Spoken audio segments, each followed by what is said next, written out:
우리 하나님 주신 말씀 나누겠습니다. 신약성경 에베소서 1장 3절에서 6절까지의 말씀입니다. 에베소서 1장 3절에서 6절까지의 말씀입니다.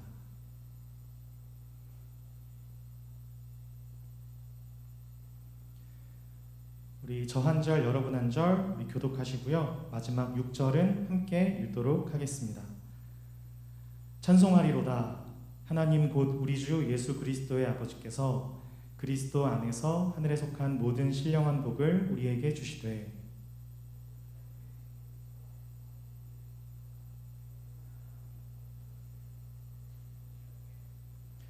그 기쁘신 뜻대로 우리를 예정하사 예수 그리스도로 말미암아 자기의 아들들이 되게 하셨으니 이는 그가 사랑하시는 자 안에서 우리에게 거저 주시는 바 그의 은혜의 영광을 찬송하게 하려는 것이라. 아멘.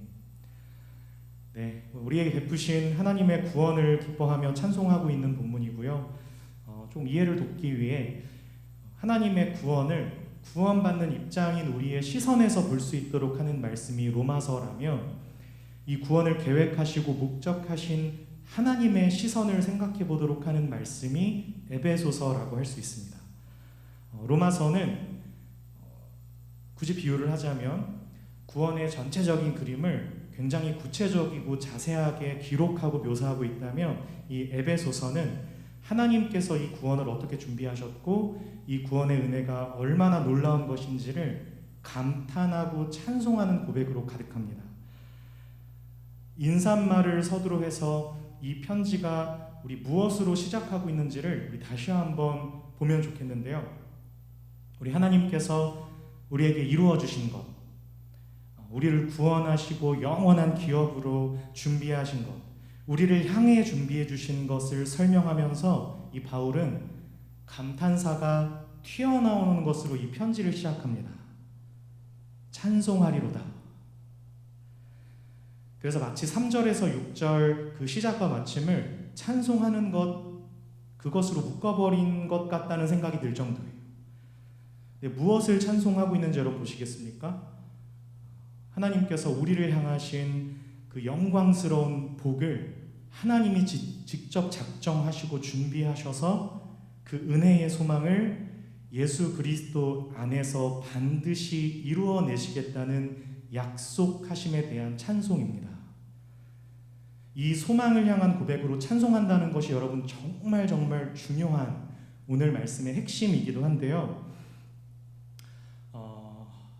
우리를 향하신, 그리고 지금 사도 바울에게 또한 동일하게 베푸신 우리 하나님, 당신의 구원의 진정한 약속, 우리 하나님이 약속하셨는데 이 약속이 하나님의 신실하심과 완전하고도 기쁘신 뜻 안에서 주어진 선물이라는 것에 대해 너무나도 가슴 벅찬 감격으로 바울은 이제 앞으로 이것에 대해서 구구절절 설명하고 또 구체적인 어떤 궤적을 향해서 직진하면서 가르치거든요. 그런데 그 시작을 찬송하는 것으로 감격해서 감탄하지 않을 수 없었던 것을 우리가 이 말씀을 통해서 보아야 합니다. 찬송을 쏟아놓지 않고서는 이 구원의 얘기를 시작할 수 없는 바울입니다. 왜일까요? 하나님께서 저와 여러분 우리에게 무엇을 해주셨냐는 거예요. 한번 보라는 거예요. 여러분, 무엇을 해주셨죠? 하나님이 저와 여러분을 예수 그리스도 안에서 영광스러운 자리, 저와 여러분 같은 사람들을 당신의 영광스러운 자리에 서게 해주셨답니다. 그리고 그것을 예수님 안에서 예수님을 통하여 이루셨습니다. 근데 왜 이게 바울과 저와 여러분에게 찬송이 될까요?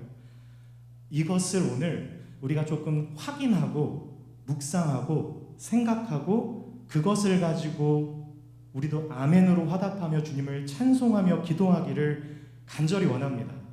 할렐루야.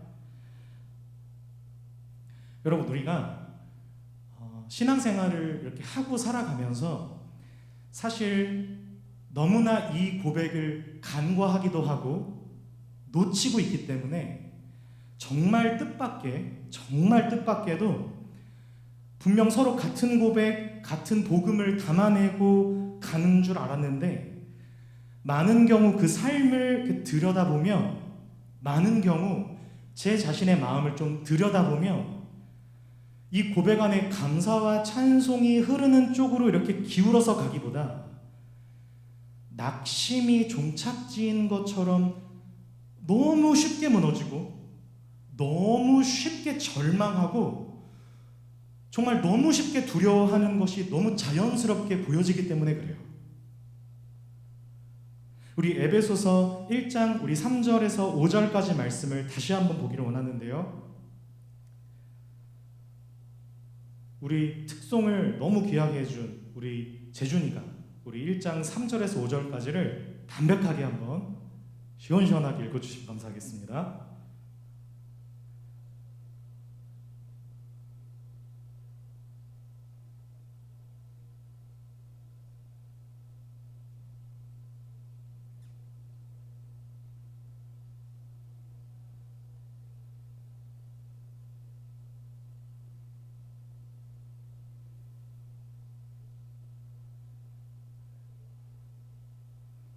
아멘. 할렐루야. 여러분, 하나님이 우리로 당신의 자녀가 되게 해주셨는데 언제 그렇게 하셨대요? 언제? 창세 전에. 이게 무슨 말인 거죠? 창세 전이란 건 저희의 시제가 아니잖아요. 이게 하고 싶은 얘기가 뭘까요? 저와 여러분이 언제나 못나게 구는 거, 그 잘못된 종착지로 막 향하기를 그냥 우리 스스로 내버려두고 사는 그런 걸음들, 너무 쉽게 낙심하고 막 혼자 좋아하다가도 너무 쉽게 절망하는 우리의 그 모든 결핍으로 인한 정말 참 딱하고 안타까워 보이는 이 결함 같은 것이 사실상 우리가 당신의 자녀로 부름받는 것에 아무런 문제가 되지 않았다는 뜻입니다. 창세 전에. 여러분, 우리의 상태는, 여러분, 우리의 현실, 우리의 어떤 우리의 꼴은 사실 굉장히 심각한 이슈예요. 왜냐하면 우리 지난주에도 이어서 요한복음을 통해서도 확인하지만 빛이 세상에 왔지만 우리는 어둠을 더 사랑해서 언제나 그 어둠으로 숨어버리는 것을 즐겨하는, 빛이 세상에 왔는데도 이 온 우주 만물을 창조하신 하나님께서 이 세상에 오셨는데도 우리가 선택하지도 않았지만 그래도 모태신앙 가운데 은혜로 하나님을 믿게 되었음에도 불구하고 하나님이 빛을 통해 열어주셨는데 완전하신 성자 하나님 예수 그리스도를 언제나 우리의 손으로 못 박아 죽이는, 모든 것을 망치고 언제나 제멋대로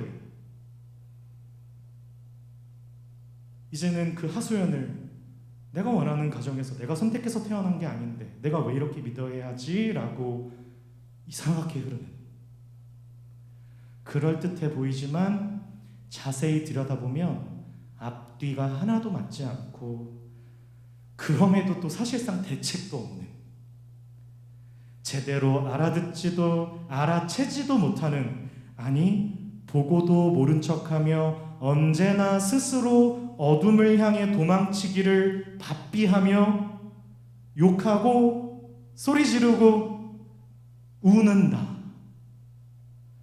그런 우리를 향하여 가지고 계셨던 당신의, 이게 말이 됩니까? 기쁘신 뜻.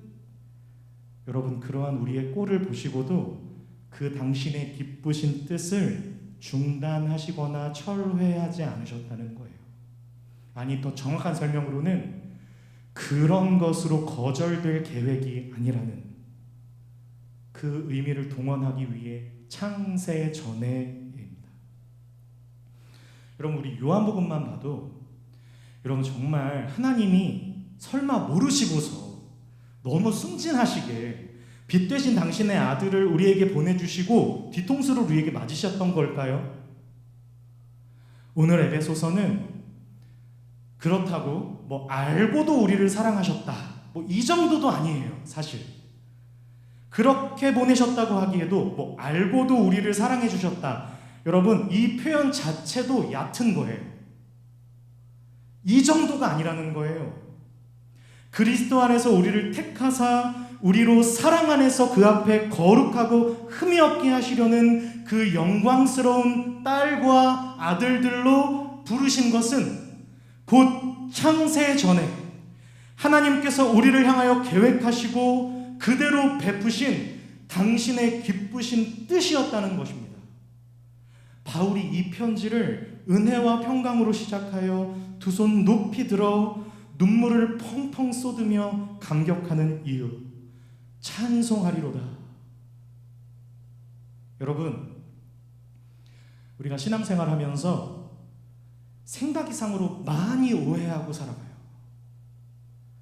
내가 신앙생활을 하는 데 있어서 나 스스로 뿌듯하고 나 스스로 열심히 청소하고 준비해서 이렇게 만족할 만한 삶을 살아가는 것 같은 때에는 하나님도 나에게 만족하시고 뿌듯해 하시는 것처럼 생각을 혼자 하다가 나 스스로도 참 못나게 굴 때, 그때는 하나님도 똑같이 고개를 돌리셨을 거라고 생각하는 우리의 태도, 여러분 이게 우리의 굉장히 큰 오해입니다.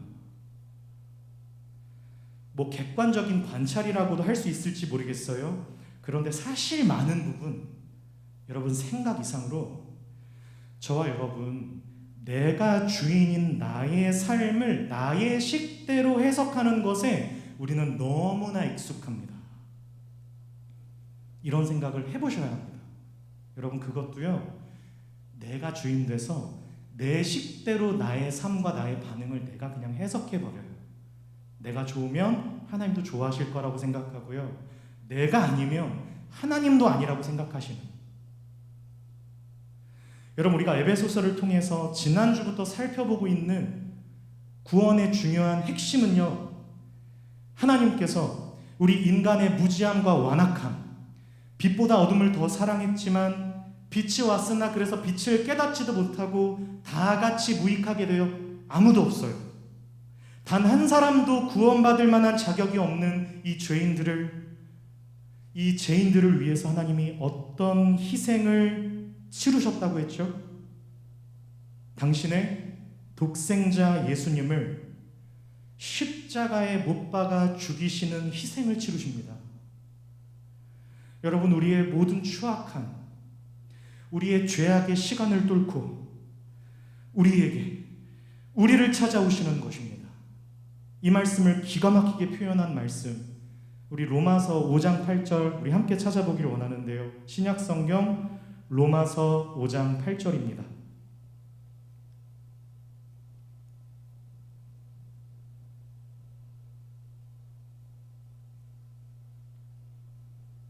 함께 읽겠습니다. 로마서 5장 8절 시작. 우리가 아직 죄인 되었을 때 그리스도께서 우리를 위하여 죽으심으로 하나님께서 우리에 대한 자기의 사랑을 확증하셨느니라. 아멘. 할렐루야.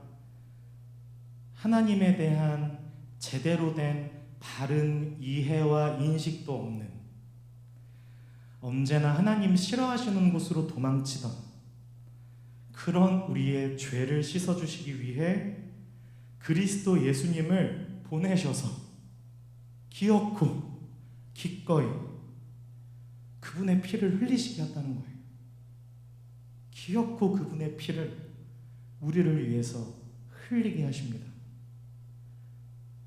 여러분 이것이 지금 사도 바울이 기록하고 있는 하나님의 감동으로 1.1획의 오류도 없이 그 어떤 맥락의 모순도 없이 진실하게 선언하고 표현하고 있는 복음의 선언, 그리스도 안에서 우리를 사랑하시고 그리스도 안에서 우리를 택하셨다는 뜻입니다. 우리가 아직 죄인 되었을 때, 우리가 아직 연약할 때, 곧 우리가 원수 되었을 때, 뭐 성경에서 3번 정도 반복하면 강조라고 하죠. 그렇게 받아들이시고 보셔도 돼요. 그럴 때 우리가 이제 조금 기미가 보이고 무언가 성장의 발판에 대한 그 어떤 의지가 보이는 그럴 때가 아니고요. 아직 죄인 되었을 때, 아직 연약할 때, 우리가 원수 되었을 때, 그의 아들의 죽으심으로 말미암아 우리가 하나님과 화목하게 되었으며, 그 우리 하나님은 어제나 오늘이나 영원토록 동일하신 우리의 하나님이십니다. 여러분, 어찌 이 은혜를 더하게 하려고 우리가 죄에 거할 수 있겠냐는 거예요. 그럴 수 없다는 거예요. 여러분, 그래서 괴로움이 있는 거예요. 혼란스러운 질문들이 생기셔야 합니다. 내가 왜 이해를 해야 하지? 내가 왜 이걸 받아내야 되지? 핸드폰을 누가 껐지? 질문이 생기셔야 돼요. 그걸 쏟아버리지 말고 질문이 생겨야 돼요. 왜 이렇게 해야 되는 거지? 그렇게 나의 시간, 나의 공간, 물론 지금도 곳곳에 스며들지만 그럼에도 죄에 대하여 죽은 우리는 기꺼이 나의 왕관을 벗어서 그분 앞에 내어드리는 선택을 할 수 있게 되는 것입니다. 할렐루야. 비로소 학습했던, 그냥 교회 문화 속에서 자연스럽게 스며들어 있다고 착각하고 있었던 용서라는 것을 왜 해야 하며, 인내를 왜 해야 하며, 내가 왜 받아들여야 하며, 내가 왜 기꺼이 내어버려야 하는지, 하나님의 선하시고 하나님의 기뻐하시고 하나님의 온전하신 뜻을 분별하는 그분의 거룩한 산 제물, 마음을 새롭게 함으로 변화를 받아 사는 그리스도인으로 살게 되는 것입니다. 우리의 걸음의 시작입니다. 그런 바울의 감탄입니다, 여러분. 어떻게 내가 이런 복된 생명으로 다만 짐승처럼 쓰러지지 않고 한 인간으로서 기계처럼 조작되거나 조종당하지 않고 다 그렇게 사니까 끌려다니지 않고 한 인격으로서 사랑하고 충만하여 살아갈 수 있게 되었는지를 보라는 거예요. 너를 보지 말고 어떻게 이 구원을 이루셨는지, 어떤 것을 근거로 그분이 시작하셨는지 보라는 거예요. 하나님이십니다. 하나님만이셔야 합니다. 하나님의 하나님 되심을 보는 자리, 여러분, 그 자리가 예배의 자리여야 합니다. 그래서 저는 많은 경우에 인도자나 이렇게 리더나 목사님 막 이렇게 친절할 필요는 없다고 생각해요. 여러분, 제가 아니고요, 그분이십니다. 여러분, 우리의 목자는 목사님이 아니고요, 예수 그리스도라는 걸 볼 수 있어야 합니다. 그분을 통해서 볼 수 있어야 합니다. 여러분, 참된 목자는 우리 예수님 한 분뿐이십니다. 그러니까 너무 미워하지 마시고요, 어떻게 저럴 수 있지 너무 그러지 마시고요, 여러분, 기도해 주셔야 돼요. 여러분, 함께 기도할 수 있어야 해요. 원고 없는데 팀마다 다 리더가 있고, 저희 팀도 저를 안 좋아할 수는 없겠죠. 근데 민성아, 내가 아무리 좋다고 너 나랑 한 달만 같이 살아볼래? 그러면 목자가 아니고 어떻게 저런 게 리더가 된다. 정말 저는 그런 사람이에요. 여러분, 한 달만 같이 그 목자랑 살아보면 그와 같이 따라가고 싶지 않으실 거예요. 다. 여러분, 모든 하나님의 자녀들은 하나님의 은혜와 긍휼이 필요합니다. 여러분, 그래서 우리가 사랑 안에서 참된 것으로 세워주고 기다려주고 기도할 수 있어야 합니다. 할렐루야. 여러분이 마주하고 계신 공동체와 우리 사역자분들, 또 리더십들, 선배님들은 훌륭한 분들이 더 많으실 거라고 저는 믿습니다. 나의 어떠함으로 비추어 보는 가치 정도가 아니에요. 하나님이 나에게 얼마나 많은 것을 베풀어 주셔서 막 감사일기 쓰면서 뭘 베푸셨고 막 이런 걸 나열해놓고 진열해놓는 것 정도로서 확인할 수 있는 게 아니고요. 이 은혜를 도대체 하나님이 우리의 어떤 상태와 어떤 자격 가운데서 베푸셨는지를 보라는 거예요. 얼마나 많은 걸 주셨나를 보는 게 아니라 우리의 어떤 상태로부터 그걸 베푸셨는지, 이 근본적인 것을 먼저 보라는 거예요. 죄인된 당신과 원수되었던 나, 그런 나를 위해 이런 분이 어디에 있냐는 거예요.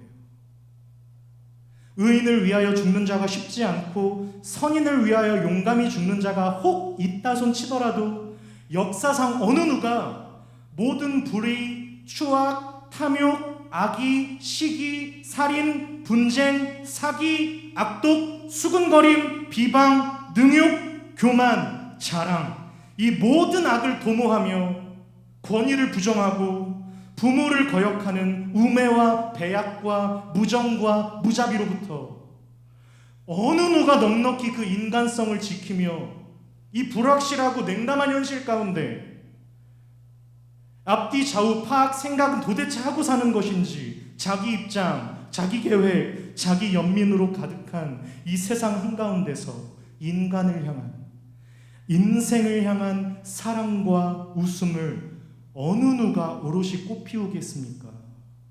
아무도 없어요.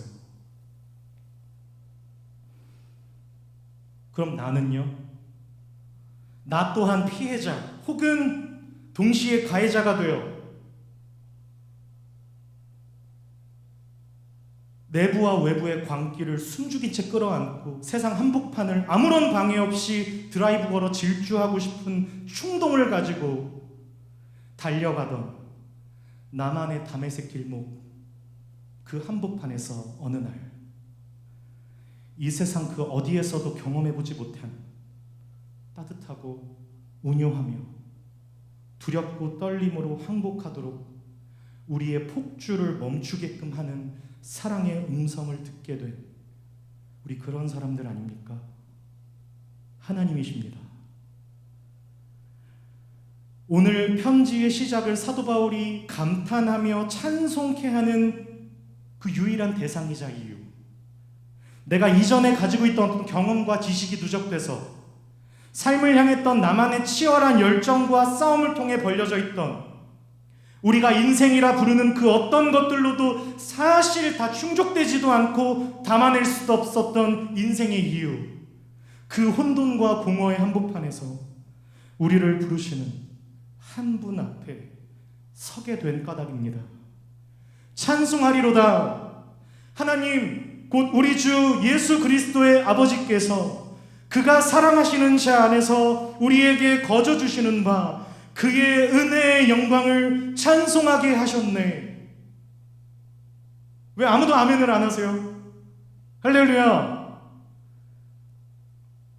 이 고백 안에서만이 우리가 신앙생활 가운데 이후로 우리가 마주하게 될 어떤 절망이나 어떤 실수 가운데서도 우리를 감히 무너뜨리거나 나한테 어떻게 손가락질을 한다고 해도 우리가 완전히 엎드러뜨리지 못하는 이유, 우리가 우리로 하여금 감사의 노래를 부르도록 할 수 있는 유일한 대상, 그분이 우리의 하나님이시기 때문입니다. 다윗이 울었습니다. 자신의 소유가 아닌 것을 탐했어요. 왜냐하면 스스로가 주인이었으니까요. 그런데 울었어요. 완전히 무너져 내립니다. 왜냐하면 사실 스스로가 주인이 아니었으니까요. 밧세바라는 여자와 간통하여 스스로의 순전함과 순결을 에서와 같이 팥죽 한 그릇에 팔아 폭주하는 욕망 한가운데서 침장당하는 일로 인하여 다윗은 절망했습니다. 나단 선지자를 통해 자신이 얼마나 추악한 괴물인지, 얼마나 뿌리가 깊은 죄인인지를 통감합니다. 돌아갈 곳이 없어졌어요.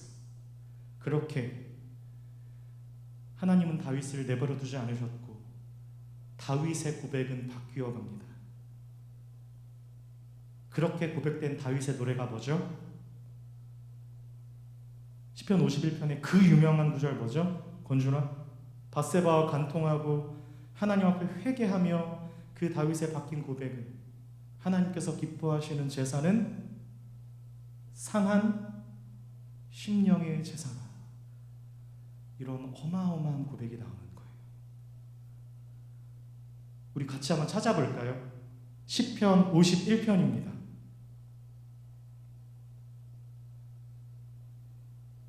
구약성경 시편 51편.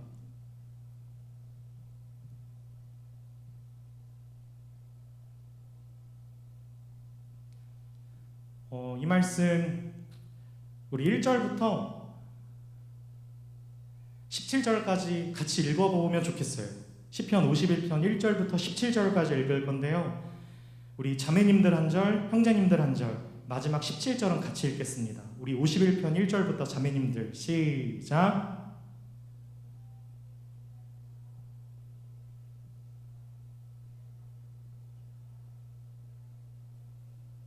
나의 죄악을 맑게 씻으시며 나의 죄를 깨끗이 제하소서.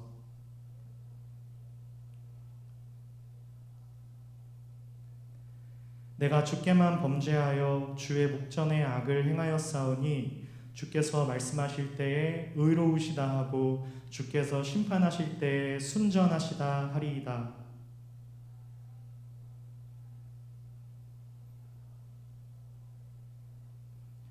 부소서, 주께서는 중심이 진실함을 원하시오니 내게 지혜를 은밀히 가르치시리이다.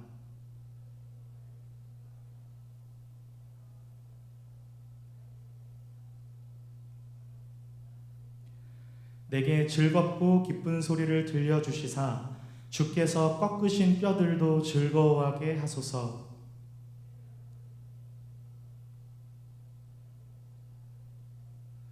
하나님이여, 내 속에 정한 마음을 창조하시고 내 안에 정직한 영을 새롭게 하소서.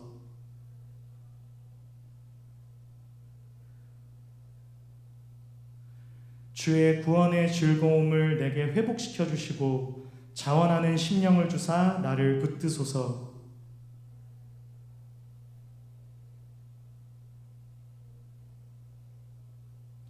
하나님이여, 나의 구원의 하나님이여, 피 흘린 죄에서 나를 건지소서.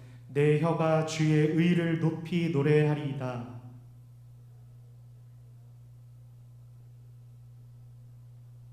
우리 16, 17 함께 읽습니다. 시작. 주께서는 제사를 기뻐하지 아니하시나니 그렇지 아니하면 내가 드렸을 것이라. 주는 번제를 기뻐하지 아니하시나이다. 하나님께서 구하시는 제사는 상한 심령이라. 하나님이여, 상하고 통회하는 마음을 주께서 멸시하지 아니하시니이다. 아멘. 할렐루야. 여러분, 다윗이 무엇을 알았어요?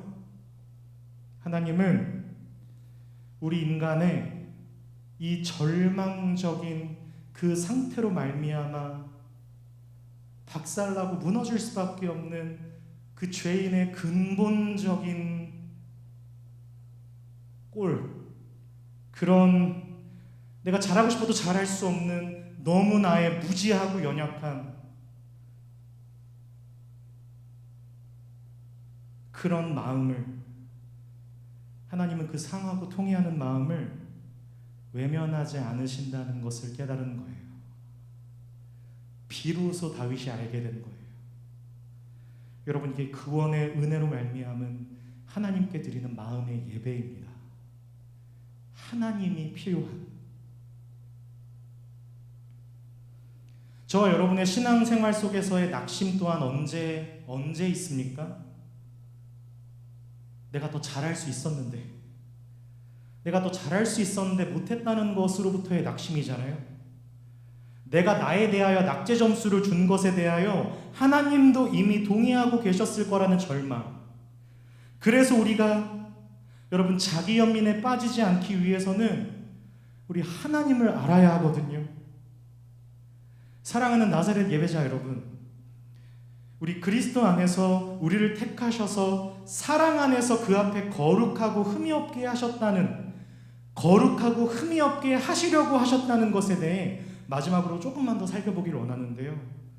여러분, 하나님께서 저와 여러분들에게 허락하신 것은 당신의 지혜와 사랑으로 그의 기쁘신 뜻 안에서 우리를 구원하시며 은혜를 베푸셔서 돌이키게 하시고 죄와 사망으로부터 건져주셨다는 것입니다. 할렐루야. 그런데 언제 그렇게 건지셨다고요? 우리가 받아야 할 마땅한 하나님의 진노, 우리가 먼저 용서를 구한 것도 아니었고요. 내가 빛을 깨닫게 되어서 내가 서야 할 자리, 내가 해야 하는 것, 이것에 대한 깨달음을 가지고 그 길에 들어설 것을 다짐할 때도 아니고요. 우리가 죄인 되었을 때 당신의 기쁘신 뜻 안에서 허락하신 은혜의 선물이랍니다.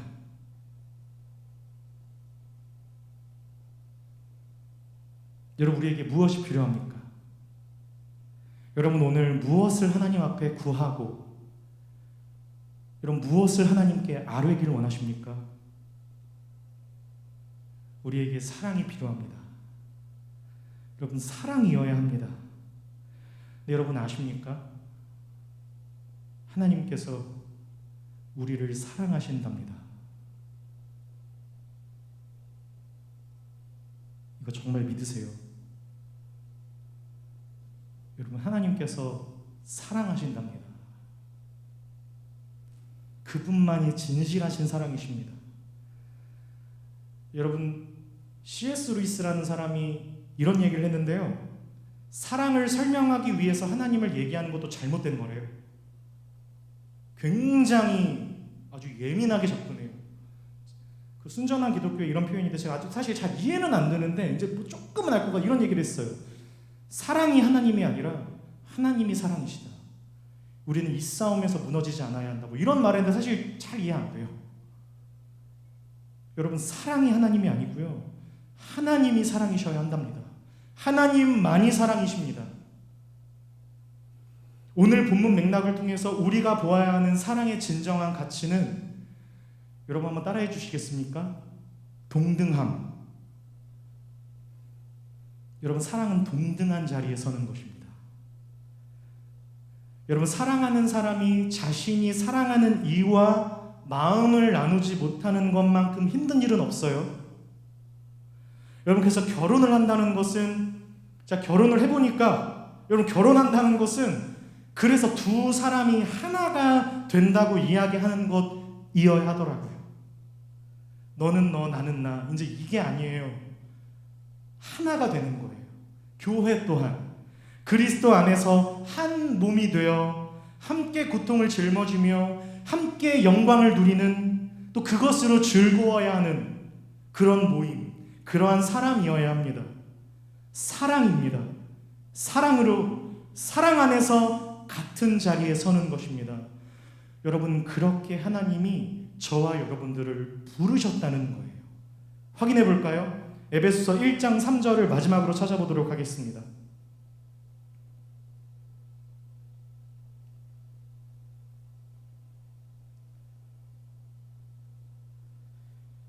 에베소서 1장 3절 함께 읽겠습니다. 시작.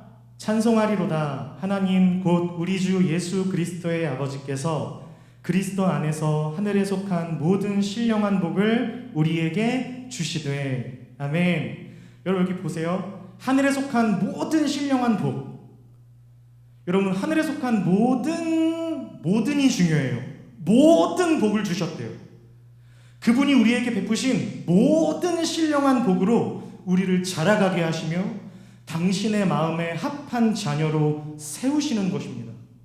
여러분, 그것이 창세 전에 저와 여러분 우리를 택하셔서 그 안에서, 그 사랑 안에서 거룩하고 흠이 없게 하시려는 목적과 이유입니다. 하나님과 마음이 합한 존재로 부름받는 것입니다. 어렵죠? 여러분, 우리가 어떤 존재라고요? 하나님의 마음과 합한 자리에 서는 것. 그 칭찬을 그 칭호를 먼저 누가 받아요? 다윗. 그 다윗, 아까 시편 51편 그 다윗이요. 인간 같지도 않은 다윗. 우린 적어도 간통은 해본 적 없잖아요. 다윗. 그렇게 하나님이 만들어 가시는 거예요. 하나님과 동등한 마음을 나누는 존재. 그런데 그 부르심을 언제 하셨대요? 우리가 죄인 되었고 도망가 있고 더럽고 부패하여 악한 자리에 서 있을 때부터. 여러분, 그래서 다윗의 얘기는 단순한 에피소드가 아니라 우리 모두를 향한 메시지예요. 여기서 다 풀 수 없지만 여러분, 다윗이 밧세바를 간통한 사건은 단순히 간통 에피소드가 아니고요, 굉장히 중요한 신학적 의의를 담고 있는 내용이에요. 그 자리로부터 건져내시는 거예요. 당신이 처음 가지셨던 우리 인간의 모든 악질적인 조건과 상태, 본질상 진노의 자식처럼 구는 반항에도 불구하고 그리스도 안에서 택하신 그것을, 그의 기쁘심과 사랑을 따라 하늘에 속한 모든 신령한 복을 그리스도 예수님 안에서 저와 여러분에게 주셨습니다. 바울이 이 앞에 무릎을 꿇고 자신의 몸과 마음, 생명을 기꺼이 드리며 그리스도와 같이 고난받기를 즐거워하며 하나님 뜻 앞에 자신을 쳐서 복종하여 하늘에서 그 뜻이 이루어진 것 같이 오늘도 그 찬양을 불렀더라고요. 땅에서도 이루어질 것을 믿음으로 살아가는 참된 사람. 히브리서의 표현으로 하자면 세상이 감당치 못할 사람으로 기꺼이 세상의 가치관 앞에서는 불협하며 하나님의 뜻 앞에서는 어린아이에게라도 냉수를 떠주는 화음으로, 세상에선 기꺼이 불협하지만 하나님 앞에서는 소자에게도 냉수 한 그릇 떠주는 화음으로 그의 영광을 찬송하는 이 세상 가장 귀하고 복된 자녀로 우리를 부르셨답니다. 이것이 에베소서입니다.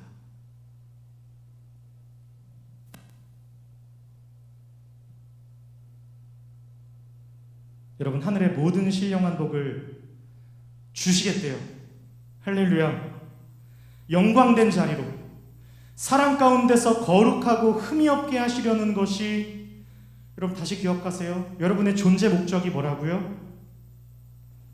그 사랑 안에서 거룩하고 흠이 없게 하시려는 것이 하나님의 목적이시래요. 그게 여러분 하나님의 궁극적인 목적이고요, 뜻이시래요. 그리고 그것을 반드시 이루어내실 것입니다. 어떻게 믿고 어떻게 알 수 있죠?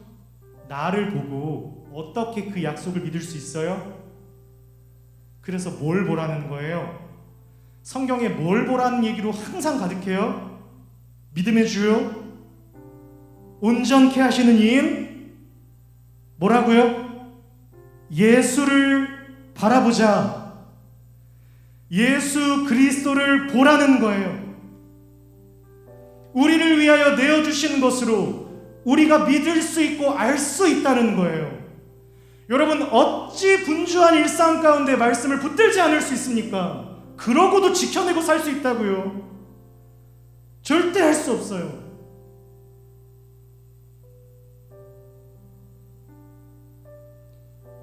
그렇게 결혼 준비를 하면 안 되고요, 그렇게 사역을 준비하면 안 되고요, 그렇게 함부로 누군가를 사랑하겠다고 호언장담해서도 안 돼요. 아무도 할 수 없어요. 그렇게 지켜낼 수 있는 인생이라면 우리에게 하나님이 필요 없는 거죠. 충분히 대화하셔야 해요. 자신의 아들을 아끼지 아니하시고 우리에게 내어주신 이가 어찌 모든 것을 우리에게 주시지 않을 수 있겠냐는 거잖아요. 여러분, 이것보다 더 큰 희생이 있어요? 이것보다 더 큰 사랑이 있어요? 하나님 외에 우리가 정말 신뢰하고 의지할 만한 사랑이 또 있습니까? 우리가 아직 죄인 되었을 때 자기의 아들을 우리를 위해 기꺼이 내어주신 것보다 더 큰 희생이 있습니까? 여러분, 오늘 여러분 이 질문이 여러분의 영혼 가운데 들려주셔야 합니다. 이 세상을 살며 누구를 진정 믿고 누구와 진정 함께 할 수 있습니까? 옆 사람을 잠깐 놓으십시오.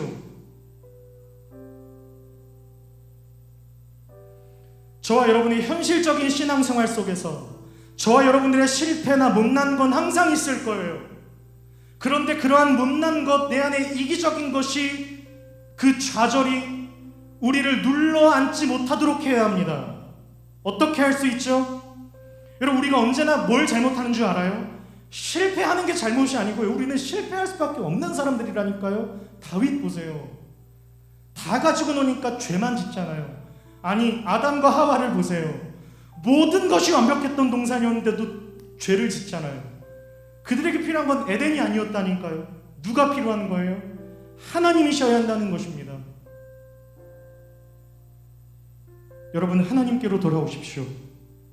이해가 안 되시면 잠잠히 기도해 보십시오.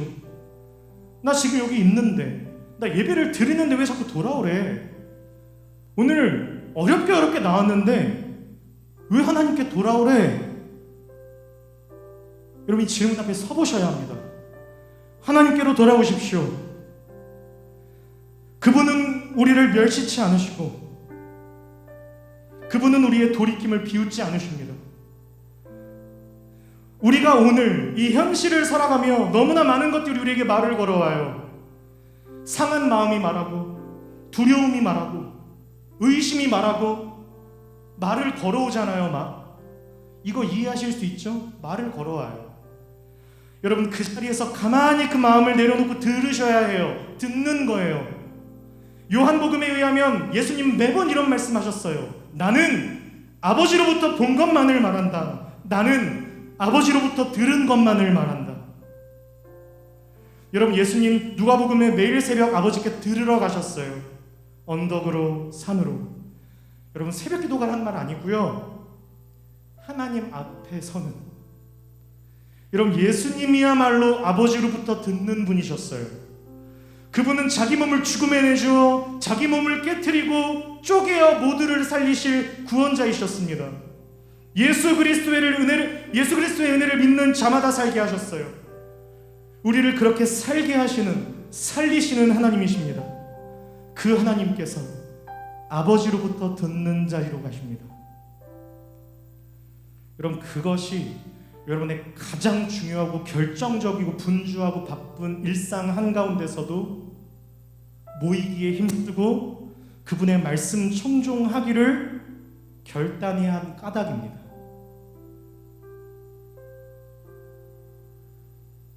나를 기꺼이 내주고 살아도 될 만큼, 그것 때문에 드라마틱한 변화나 반응으로 환영받지 못하더라도 나의 내어줌 자체가 그리스도 영광에 참여한, 여러분, 그런 삶이 된다는 거예요. 그것으로 충분히 감사하며 나눌 수 있는 위대한 삶으로 하늘의 모든 신령한 복으로 저와 여러분들을 채우시겠답니다. 언제 약속하셨다고요? 창세 전에. 무엇을 보시고요? 당신의 기쁘신 뜻대로. 이런 말씀으로 내가 죽고 예수 그리스도께서 사시는 길이 무엇인지를 반드시 듣게 하실 것입니다. 놀랍게도 그렇게 들으면 다 살아요. 내가 죽는 것 같은데 다 살아요. 우리 예수님만이 유일한 길과 진리와 생명의 통로이시기 때문입니다. 우리가 그래서 함부로 축복의 통로로 살아가겠다고 잘난 척하는 거예요. 우리가 무슨 축복의 통로예요? 그런데 그분께서 그렇게 열어놓으시겠답니다. 여러분, 그러한 삶으로 오늘도 학교에서, 여러분의 교회에서, 가정에서 살아가고 살아내는 모든 삶의 자리로부터 바울의 에베소서와 같이 우리 각자의 나사렛서를 기록해 나가는 우리 사랑하는 나사렛 가족들이 되기를 소망합니다. 할렐루야. 우리 찬양팀 함께 나와서 함께 찬양하며 기도하기 원합니다.